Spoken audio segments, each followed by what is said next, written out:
Hello everyone, welcome to From the Star Wars Library, where Star Wars is in print, the Force is with the readers, and we return to February of 1982 for the Marvel series.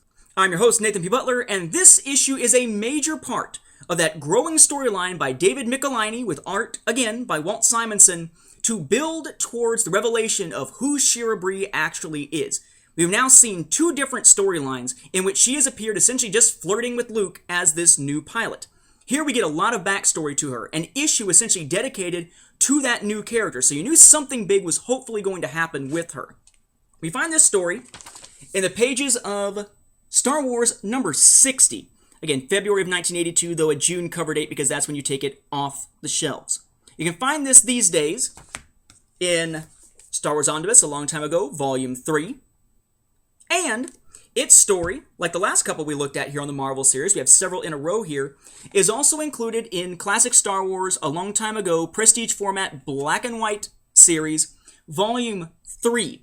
This is the one that also had Resurrection of Evil to take the Tarkin, and will eventually have Water Bandits in here as well, which we'll see in a relatively near future episode of the show here. This story picks up somewhat where the last one left off. You may recall that by going through Orion Ferret, Luke and Lando and Chewbacca were able to get their hands on 4 TIE fighters, sort of refitted, rebuilt TIE fighters. Now, they're using them against Imperial bases and getting control of those bases, plus also sowing confusion among Imperial forces. It is working, and of course our heroes are quite happy about that, including Shira, hugging Luke here. They're pushing that romantic angle between those two, who continuously refers to him in this story and onward as Ace. Ace, Ace. How you doing, Ace? It's almost as annoying as Sky Guy and Snips from the Clone Wars, frankly. But this winds up becoming sort of an origin story for Shira. The rebels are now worried about this armada that the Imperials are building. They don't know why the armada has been put together under Admiral Guile, Giel, but they know that it's out there. We're going to see more of that in the next issues of the storyline here. But they decide that while they're preparing, they can't really spare a bunch of people to leave the base, but with Luke helping, with Luke along, so he can be the one to get her back onto the base because he knows the special codes and everything, Shira will be allowed to go back to her home planet, supposedly, of Shalavane. And on Shalavane, she is going to visit this memorial. And at the memorial, looks a lot like Stonehenge, really. She essentially is going to spill a tiny drop of her own blood, supposedly in memory of what happened there.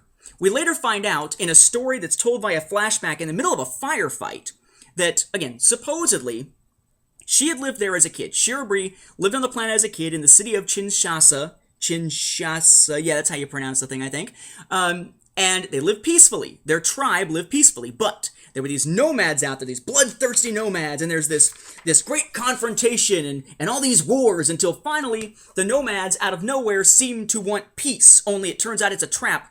They pull everyone together for the peace treaty signing, and the Empire swoops down and destroys everything, killing virtually everyone. They had worked with the nomads, apparently, to wipe out the other native tribe, and so on, and so on.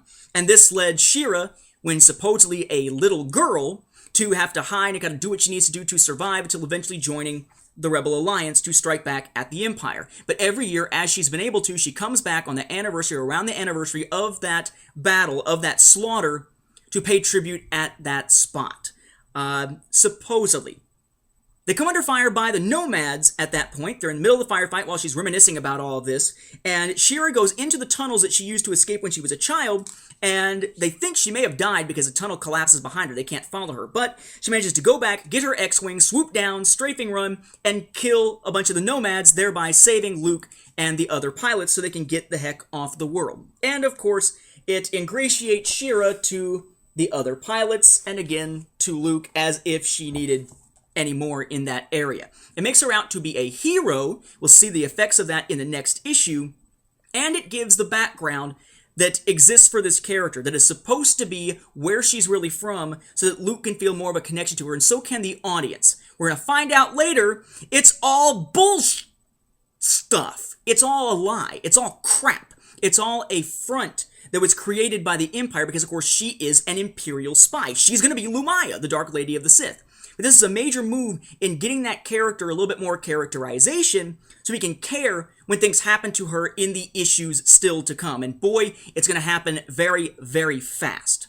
So, this issue, number 60, Shira's story. Is it an essential read? I would say it's absolutely essential for Marvel readers, and if you are a modern reader trying to understand the background of Lumaya, it is an essential read in that respect as well. So, definitely one that you should check out even if you don't check out the rest of the Marvel series, because this gives the false background to make the revelation of her true background later all the more impactful. A great issue here. I'm loving Michelinie's run of the Marvel series now that I'm rereading it all over again.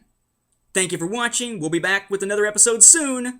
May the Force be with the readers.